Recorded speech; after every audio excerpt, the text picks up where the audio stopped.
The thumping section of the song The Woven Web by Animals as Leaders is still one of the most iconic thumping riffs out there, even 10 years after its release. But I don't see that many people actually playing it fully correctly online. So I took it upon myself to make the definitive transcription and tutorial in order to help those of you who are looking to learn it. Using isolated guitar tracks and slowdown software, I painstakingly transcribed the notes and watched as many videos as I could of Tosin playing it, slowed down to get his exact right-hand fingering. I have taken all of this information, put it into a PDF, along with some extra exercises to help you guys learn this monster of a riff, and I've uploaded it for you to download for free. That link can be found at the top of the description below this video, and make sure you get that before we get going so that you can follow along and print it out, make some notes of your own as you're practicing. And finally, I've created one extra tool that I will go over at the end of this video that I think will help you focus your practice and fast track you to where you want to be. So today, let's start by working on some preparatory exercises that go over some fundamental thumping skills that are involved in this riff. You can learn these before you actually start working on the riff, or you can learn them while you're working on the riff. It doesn't really matter. You can use them as you need them, but I think it's just good to have an idea of what we're getting into and what the techniques are that we need to know. After that, we're going to go into a full measure by measure, and in some cases beat by beat breakdown of the riff, because some of these rhythms are tricky. So I want to make sure everyone has an understanding of what is going on. And finally, we're going to go over some general concepts that are good to keep in mind as you're practicing this riff once you kind of get down the basics. And like I mentioned before, go over a tool that I've made that can help your practice out. So enough talking, let's get into the exercises and the riff itself. So the first technique that we have to be able to do in order to play this riff is a double down thumb. So our first exercise is going to be a line of triplets, and there's two variations here. The first measure is going to be a down, down, up, and then the second measure is down, up, down. So let's take a look at that first measure first. We have to start by doing a downstroke with the thumb on just a muted string. So you can just cover the strings low on the neck, up by the headstock. So downstroke on the muted string, and then immediately come back around to do a down, upstroke. So keep it slow, keep it controlled, keep the rhythm even, and just work on keeping a nice clean downstroke and coming over the string as you kind of reset to do the down up after.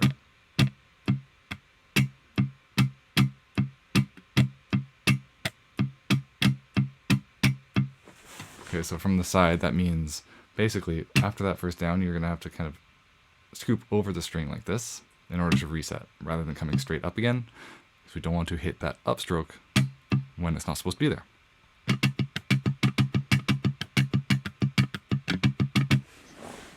And the reason I have two variations is so that you can practice putting the accent in different spots. So with this first iteration, we're kind of accenting on that first downstroke, da da da.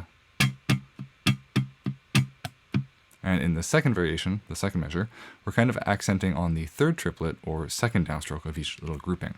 So da da da da da da instead of da da da.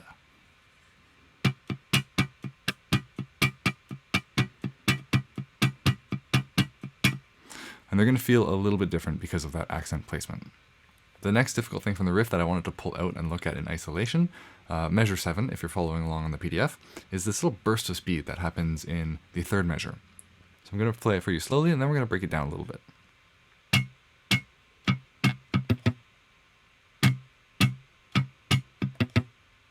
So the rhythm itself can be felt as 16th triplet double tap, 16th triplet double tap. I think that's a good way to feel it, just because there's so many notes, it's hard to count with your conventional 1, E, 2, blah, blah, blah, blah. There's just too much going on. So 16th triplet double tap. Okay? Down, down for the 2/16ths, and then we're going to go up, down, up to do the triplet, and that double tap is going to happen with the IM. So down, down, up, IM. 16th triplet double tap. So this does happen a lot faster in the riff itself. Okay, so it will feel like one fluid motion, but I think it's important to break it down into these little pieces in the beginning just so you understand what's happening and you're not just kind of, doing some messy thing to try to get through that. So the last little exercise I've written, measure 8 on the PDF, goes over a grouping of 5 that occurs at the beginning of measure 3 in the riff. And that pattern is a thumb, thumb, IMA, creating 5 notes, but it is split over 2 different strings, requiring a bit of an open hand shape. So we're going to start with that thumb, thumb, down, up on string 7, and then I-M-A on string 5. That's all that happens in the actual song itself. We just get one cycle of 5. But trying to repeat this pattern, and even speed it up a bit, is going to really start to reveal some inconsistencies in your fingers. Maybe your ring finger is not reaching far enough and it's missing half of the time. Maybe your middle finger is snagging and you have to bring your nail down a little bit or soften up the tip of the finger.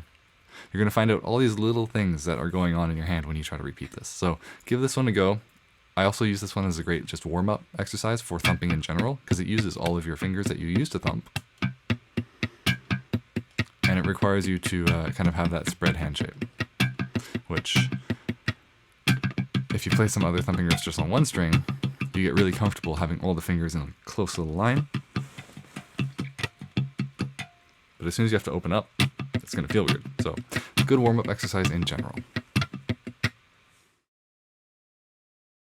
And with those out of the way, let's get into the riff itself and look at it measure by measure, beat by beat. Alright, so let's start this riff off. The first kind of 2 beats are not too complicated, at least not rhythmically. Right, so we have just some 16th notes with the 4th one tied. Ba, ba, ba, ba, ba, ba, ba. Nothing too much going on there. The finger pattern on the right hand is not too bad either. Down, up, I, down, up, I. And that down in the middle is on a longer note, so you have time to reset the next down. Most of the notes are muted, except for the first one. The 4th one, which we have a little bend as well, half bend, and then we're going to come back down and play the 2 normally again before going back into a muted hand position with the left hand.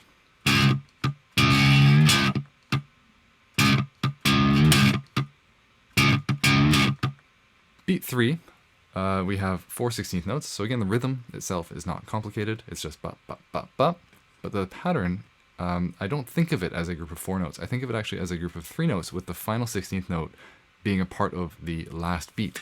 So we can see this down, up, down as its own little unit. So from the beginning we have down, up, down. Okay.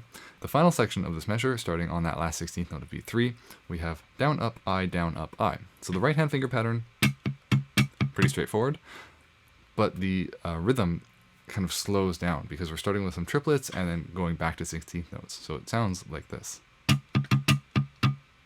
Da, da, da, da, da, da. 16th triplet 16th. So let's put that whole measure together nice and slow.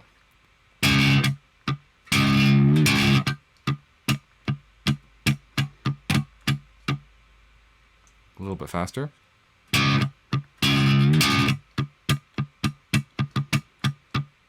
Measure 2 also starts off relatively simply. We start out with just an X on a down, we bend that 2nd fret again, and then we're just going to play the 2nd fret. All of those are downstrokes. We can follow that with an up, just to kind of complete the down-up pattern there. And then follow that with a down-up I, to complete the rest of those 16th notes in beat 2.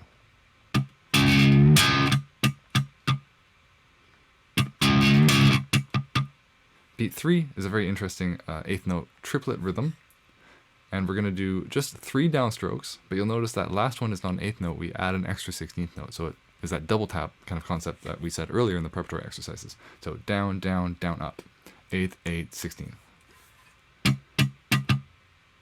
In isolation, that doesn't sound that interesting. It just kind of sounds like 8th, 8th, 16th. But remember, it's a triplet, and coming from regular 16th notes is going to be a bit of a slow down feeling. So the 16th notes before will sound like this. So da da da da da da da da. 16th, 16th, triplet, ba ba. That 8th note triplet leads into kind of the response to that rhythm, which is 16th, 16th, and 32nd, 32nd, 16th. Da da da da da. Da da da da da. This is also the first time that we have to open up our hand in order to hit string number 5.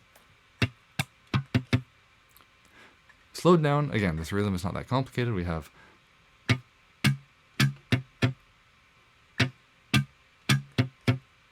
however, coming from triplets, it will give a speeding up feeling as we're kind of coming out of that slow down from before. So I'll play the last 2 beats of measure 2 now. Dun dun dun dun dun dun dun dun dun. Triplet. Alright, let's play all of measure 2 in its entirety. A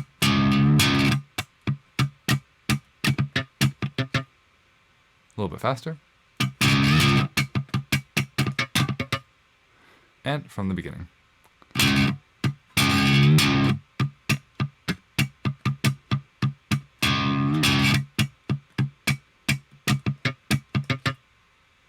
Measure 3.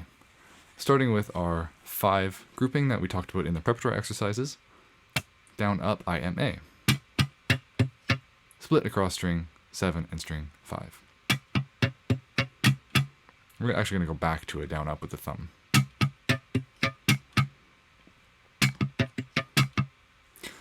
We're going to hit our kind of motif at this point, which is bending the 2nd fret on the 7th string, and then playing an unbent 2nd fret with 2 downstrokes. Following that is our little speed burst that we talked about in the preparatory exercises. I'm not going to go over it in depth again, so if you want a breakdown of this rhythm, go check it out in that section of the video. But basically we have an up, down, up, I, M. Goes by very quickly, up, down, up, I, M. And we have to slow down, put on the brakes to get back into regular 16th notes right after that. So here is all of measure 3.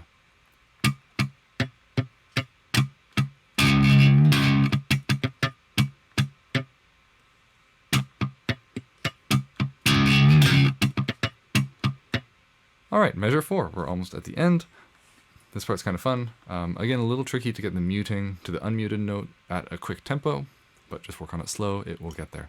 We're going to play fret 4 on string 5, a C sharp, with the pinky finger, and then we're going to do a mute, mute, string 7, and mute on string 5.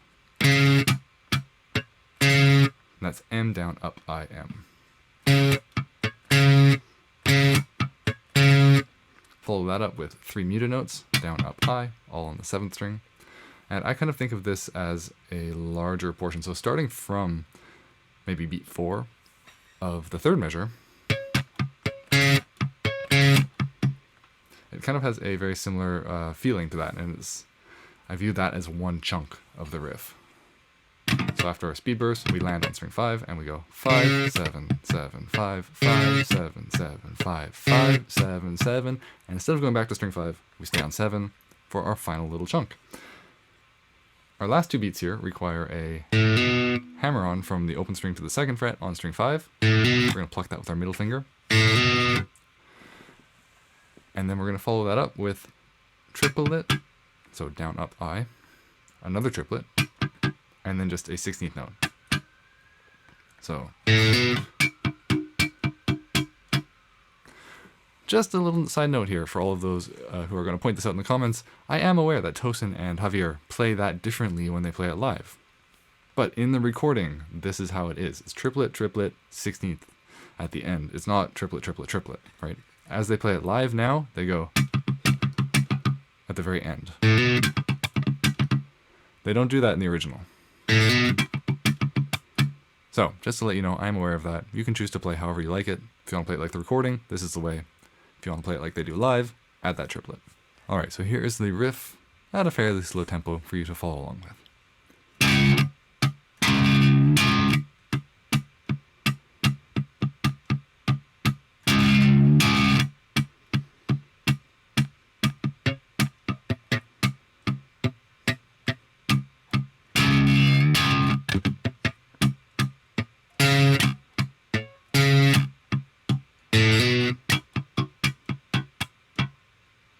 One more time, a little bit faster.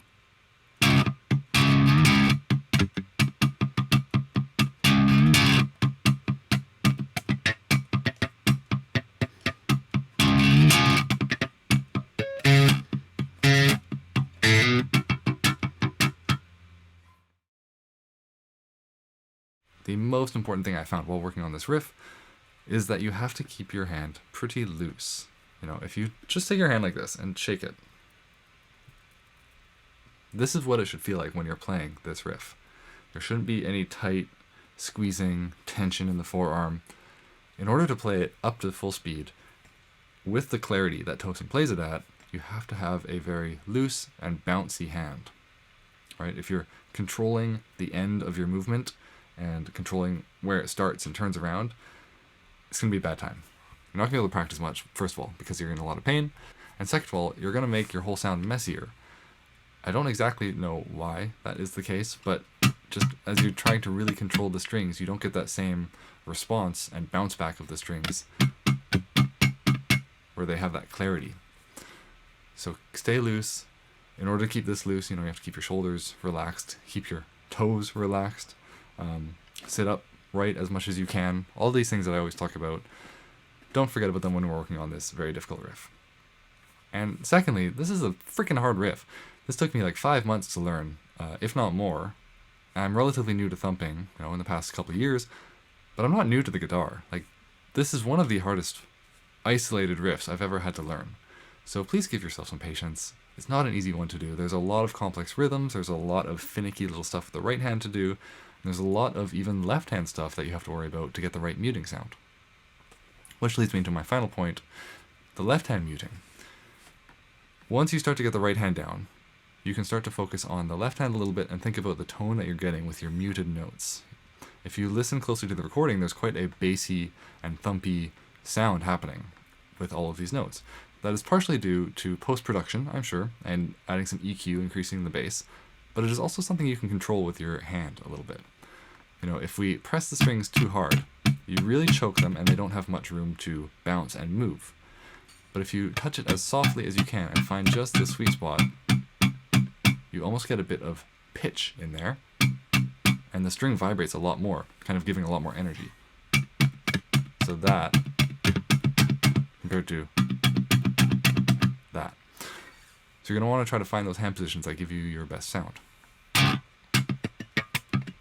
And it might require a little bit of micro adjusting as you go. So keep that in mind. A lot of you might be wondering what the tone settings I'm using for this riff are, so I will just put them on screen now so you can just see. I'm using the Abasi Archetype by Neural DSP. Easiest way to get Tosin's sound when you just use his plugin. But I did have to tweak a lot of the tone parameters in order to get a thumping sound that was close to this older sound they had on the Woven Web. So here it is. I think I got decently close. Feel free to start here and tweak it to your own liking. As I teased in the beginning, I've made a secondary tool that you can use in your practicing, and that is this little MIDI track right here. So you can download this in the second link in the description, and I want to show you how I would use it in my practice session. So the first thing you're going to need is to pull up your favorite DAW. For me, I use Ableton, and all you really need is a MIDI track. So I have a MIDI track here. If I need to make one, then I don't have one, I can just right click and insert a MIDI track, or use Command-Shift-T as a shortcut on Mac, Control-Shift-T if you are on Windows.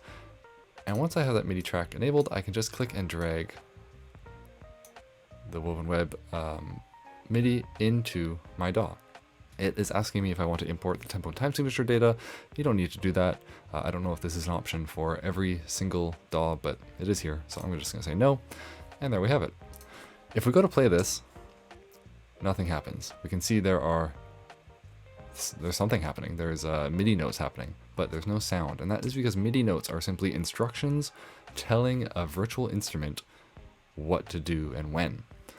There's no actual instrument on this yet. So in Ableton, how we're going to do that is open up this little panel on the side. I'm going to go to my instruments, and I'm just going to put a drum rack onto this MIDI track.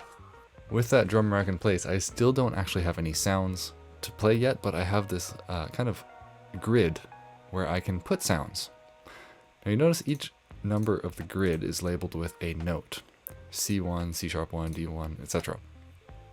To know where to put my sounds, I have to know what notes are being played. So in this MIDI track, you're going to find that the notes are the actual notes of our riff. It's mostly based around C#. So if I go into this track, open it up, zoom in a little bit, I can see we have C#1, a lot of notes, C#2, some, and then there's a couple happening on A1 and B1. So C#1, C#2, A1, and B1. With that knowledge, I can now go find some sounds and stick them into those notes. So for that low C# one, I think I'm just going to use a basic kick drum sound, drag it onto there. It's going to load up that kick, and now I can hear, if I play this, we have a kick drum. For the other notes, I might choose to use a snare drum or a hi-hat or something. I'm just going to put a snare drum right now on C#2, those high notes.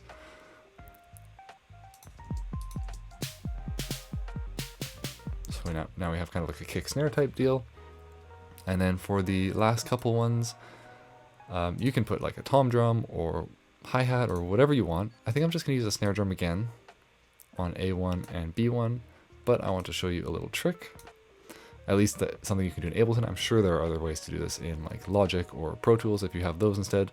And that is to tune my snare drum so that I can tell it's different than the other ones.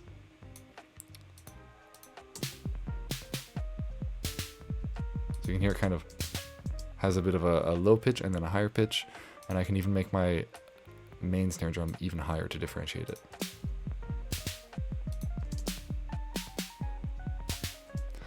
So with that done, I now have all the sounds I need. There's only 4 different pitches. I have 4 sounds. Again, pick whatever sounds you want that you can stand because you're going to be practicing along with this. So pick something that's not going to annoy you. From there, I can set my whole set tempo to 118, as that is the tempo of the song. And now we can hear at full speed the riff happening with drum sounds. Chances are you're not going to be starting here. You're going to be starting a little bit slower. So you can lower the tempo to whatever tempo you're at and just play along. This is much more useful when you're beginning than just a metronome, because it's going to give you that feedback if you're playing all the pitches in time, not just if you're playing kind of the first pitch of every beat in time. This is going to give you all the information. And you can now have micro adjustment over the tempo as if you were slowing down the actual song. The last thing I would do if I were to start practicing using this tool would be to turn on the loop function in the DAW and put my loop bracket around here. So now when I get to the end of it, it just starts right over and I don't have to stop my practicing. Although you do probably want to stop your practicing once in a while to make sure you don't burn out your arm and to keep your technique. So that's it. That's the MIDI track I've made. Feel free to use it in your practicing. It is yours to have now. You can mess around with it. Just another tool to get you playing this awesome riff. So that's it for this one. A beefy tutorial for a very beefy riff, but good luck with it. It's one of the coolest riffs I've ever learned, even though it was one of the hardest riffs. It'll take some time, so have some patience, but it's super rewarding once you can play it. It feels so cool. If you want to support the channel and you appreciate all these things that I'm doing, then you can always buy me a coffee down at the link in the description below. Helps keep me caffeinated, helps keep me transcribing and making PDFs for you guys for free. And you can also subscribe to the channel if you haven't already, as that helps with the whole YouTube algorithm and boost viewership and all that kind of stuff. But with that said, wherever you are in the world, I hope you have a great rest of your day, and as always, happy practicing.